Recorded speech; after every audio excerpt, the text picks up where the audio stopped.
No início da internet, as interações nas redes sociais eram bem diferentes. Havia muito menos pessoas utilizando esse tipo de plataforma, mas as poucas que existiam eram extremamente engajadas e se sentiam parte de um grupo quase que seleto. E isso explica bastante o porquê as gírias internéticas eram tão fortes naquele período. Meu nome é Júnior e você vai ver no canal Mundo Bizarro, expressões da internet que não usamos mais.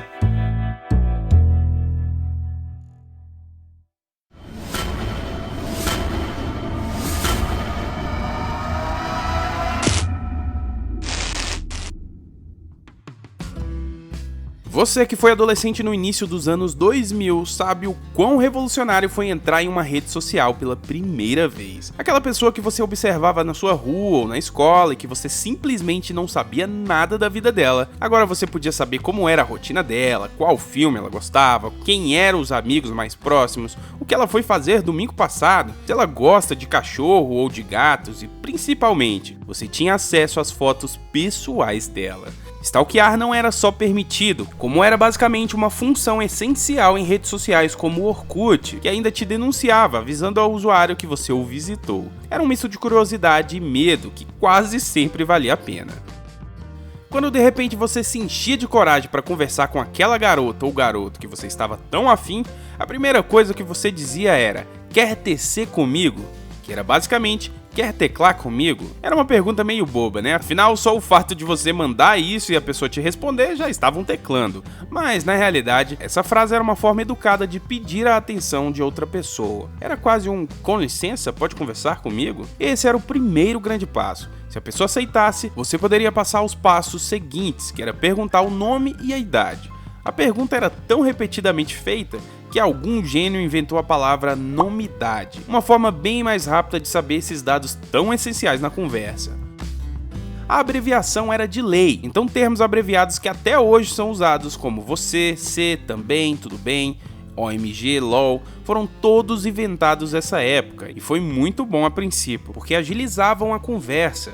Entretanto, foram os internautas, antigamente a mídia usava muito esse termo internauta, que complicaram mais essa linguagem, pois percebemos que essa forma de escrever não era só para facilitar e agilizar a conversa, mas era para se sentir parte de um grupo específico. Por isso, as alterações nas palavras começaram a não fazer mais sentido, e às vezes até dificultavam mais a escrita. Um exemplo claro disso são o sufixo e in. Palavras como alteração passaram a ser escritas assim.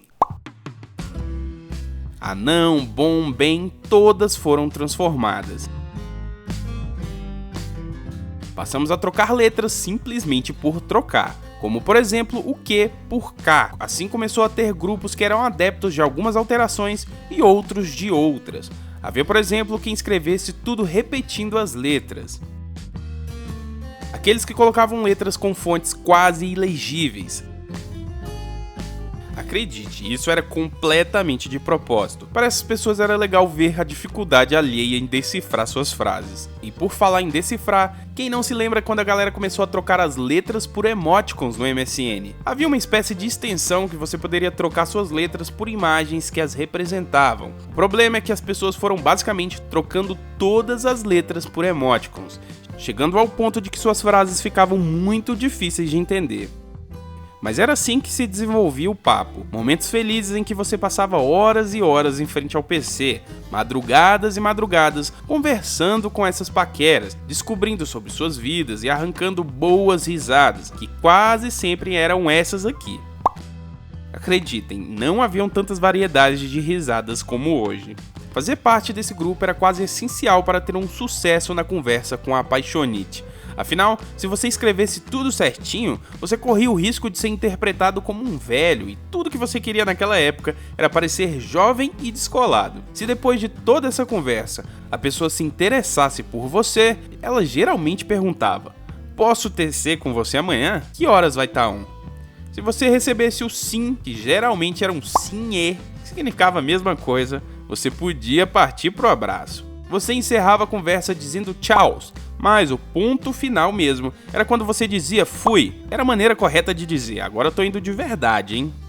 Eu achei que com o passar do tempo, essa linguagem iria ficar cada vez mais complexa, até o ponto de ficar praticamente incompreensível para quem não fosse da internet. Mas aconteceu justamente o contrário. Hoje as pessoas usam muito menos gírias que antes, e a linguagem se padronizou de uma forma simples, e tudo isso por um motivo.